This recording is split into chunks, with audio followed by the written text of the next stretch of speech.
जय श्री राम। बात करते हैं वक्फ संशोधन विधेयक की।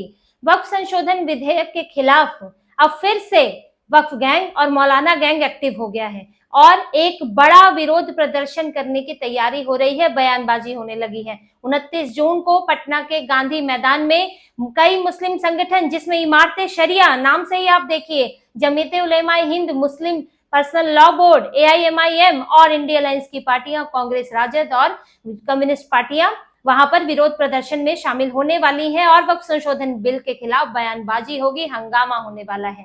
लेकिन देखिए, ये 29 तारीख का ही दिन, इस दिन को क्यों चुना गया अचानक, एक महीने बाद? ये लोग क्यों जागे हैं? अभी इतने दिनों से तो चुप बैठे थे। जो मुस्लिम पर्सनल लॉ बोर्ड है वो भी बत्तियां बुझाने वाला विरोध प्रदर्शन करवा रहा था। ओवैसी जो है वो बाहर घूम रहे थे, डेलीगेशन में गए हुए थे। तो ऐसे में अभी क्यों जागे? क्योंकि फैसले का दिन आ रहा है। सुप्रीम कोर्ट ने जो अंतरिम आदेश सुरक्षित रखा था, अब उस पर सुप्रीम कोर्ट की वेकेशन बेंच के बाद, वेकेशन खत्म होने के बाद नई बेंच बैठेगी जो कि फैसला देगी, जिसमें CJI BR गवई और उनके साथ एक और जज उस बेंच में होंगे।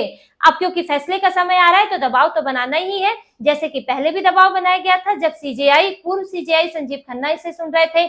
वक्फ संशोधन बिल पास हुआ था पार्लियामेंट से और उसके बाद इसे कोर्ट में चुनौती दी गई, 75 याचिकाएं लगी, कपिल सिब्बल, मनु सिंघवी वहां पहुंचे और उसके पहले खूब विरोध प्रदर्शन हुआ, हंगामा हुआ, मुर्शिदाबाद में हिंसा हुई, हिंदुओं को उनके इलाकों से निकाला गया और कोर्ट में क्या दिखाया गया कि लोगों में गुस्सा है, लोग दुखी हैं, परेशान हैं, इसीलिए इस पर रोक लगानी चाहिए। उनसे मांग की गई कि आप इसके प्रावधानों पर या इस पूरे बिल पर रोक लगा दें और इसमें, ताकि आगे कागज ना दिखाना पड़े। अब इस पर जो पूर्व CJI थे उन्होंने कुछ झुकाव भी दिखाया, लेकिन सरकार ने जवाब दिया। सरकार ने कहा कि अगर आप संसद से पास हुए बिल पर रोक लगाते हैं, कोई अंतरिम आदेश इस तरह का देते हैं, तो फिर न्यायपालिका और विधायिका के बीच में, संसद के बीच में शक्ति के संतुलन का उल्लंघन होगा। इसीलिए उस पर जो पूर्व CJI थे उन्होंने इस पर आगे सुनवाई नहीं की और उनका रिटायरमेंट भी होने वाला था।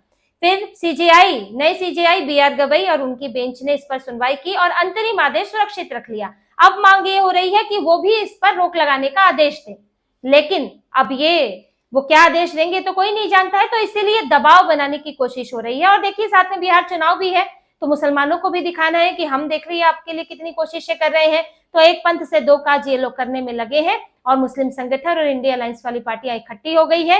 हालांकि अब इसका भी कोई खास फायदा होगा कि नहीं, क्योंकि देखिए, जो बात पूर्व CJI को कही गई थी वो बात जस्टिस BR गवई भी जानते हैं, नए CJI भी जानते हैं, सभी नियमों से वाकिफ है और वो सभी पक्षों को ध्यान में रखते हुए ही इस पर फैसला देने वाले हैं, जिससे इनकी प्रेशर पॉलिटिक्स, प्रेशर टैक्टिक्स काम नहीं आने वाली है।